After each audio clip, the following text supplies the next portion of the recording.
New টাউনে সোনা ব্যবসায়ী খুনের ঘটনায় প্রথম চার্জশিট। সেই চার্জশিটে জলপাইগুড়ির রাজগঞ্জের অপসারিত বিডিও প্রশান্ত বর্মনকে পলাতক বলে উল্লেখ।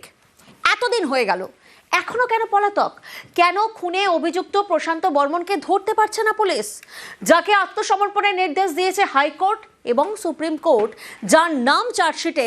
তাকে কেন শোকজ করা হচ্ছে না, কেন সাসপেন্ড করা হচ্ছে না, প্রশ্ন অনেকেরই।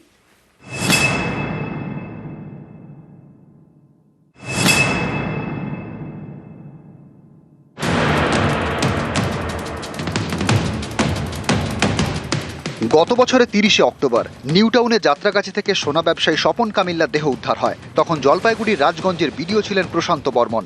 তার বিরুদ্ধে খুনের অভিযোগ দায়ের করে নিহতের পরিবার। এই ঘটনায় বিধাননগর আদালতে বুধবার প্রথম চার্জশিট পেশ করে বিধাননগর পুলিশ। বিধাননগর পুলিশের চার্জশিটে প্রশান্ত বর্মন সহ 6 জনের নাম। প্রশান্ত বর্মনকে পলাতক বলে উল্লেখ করা হয়েছে। খুনে অভিযুক্ত প্রশান্ত বর্মন, তাকে গত 23শে জানুয়ারির মধ্যে আত্মসমর্পণের নির্দেশ দেয় সুপ্রিম কোর্ট, কিন্তু তিনি এতটাই বেপরোয়া যে আত্মসমর্পণ করেননি। এরপরে তাকে বিডিওর পদ থেকে সরিয়ে দেওয়া হয়। কিন্তু অনেকেরই প্রশ্ন, প্রশান্ত বর্মনকে কেন শোকজ করা হয়নি, কেন তাকে সাসপেন্ড করা হয়নি? সোনা ব্যবসায়ীকে খুন করা হয় গত অক্টোবরে, তারপর 3 মাসের বেশি কেটে গিয়েছে। এতদিনেও কেন প্রশান্ত বর্মনকে ধরতে পারল না পুলিশ? গত অক্টোবরে নিউ টাউনে যাত্রাগাছি থেকে সোনা ব্যবসায়ী স্বপন কামিল্লার দেহ উদ্ধার হয়। জলপাইগুড়ির রাজগঞ্জের বিডিওর বিরুদ্ধে খুনের অভিযোগ দায়ের করে নিহতের পরিবার। নিজেকে বাঁচাতে বারবার চেষ্টা করেন তৎকালীন বিডিও প্রশান্ত বর্মন।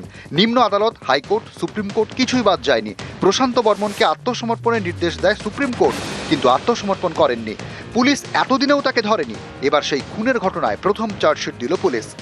সেখানে খুনে অভিযুক্ত প্রশান্ত বর্মন পলাতক বলে উল্লেখ করা হয়েছে। নিউজ 18 বাংলা।